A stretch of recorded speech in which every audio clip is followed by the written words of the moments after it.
হ্যাঁ গাইস, অনেক কষ্ট হইতেছে গাইস পাহাড় থেকে নামতে। বাবা এত উঁচা পাহাড়। এই দেখেন রশি রশি বেয়ে নামা লাগতেছে। এখন আমরা ঝর্ণা দেখতে যাবো, ঝর্ণার পানিতে পাও দেবো, ভিজবো না পাবে, গোসল করবো না কারণ জামা কাপড় কিছু আনি নাই এই জন্য। গাইস এটা একটা নামাটা অনেক উঁচা, রশি ধরে রশি বেয়ে নামা লাগতেছে। আল্লাহ, এখান থেকে পড়লে একদম শেষ। এই জন্য মানুষ সবাই এই জায়গায় রশি ধরে উঠে গাইস। এই দেখেন, উফ, উঠতে উঠতে অবস্থা খারাপ। উফ, আল্লাহ, এই দেখেন এটা হচ্ছে ঝর্ণার পানি।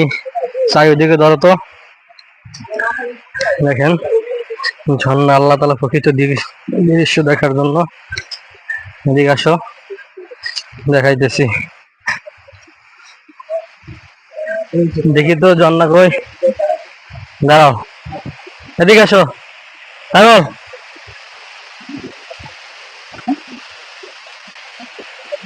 এদিকে। এই দেখেন ঝর্ণা, দেখতে পারতেছেন?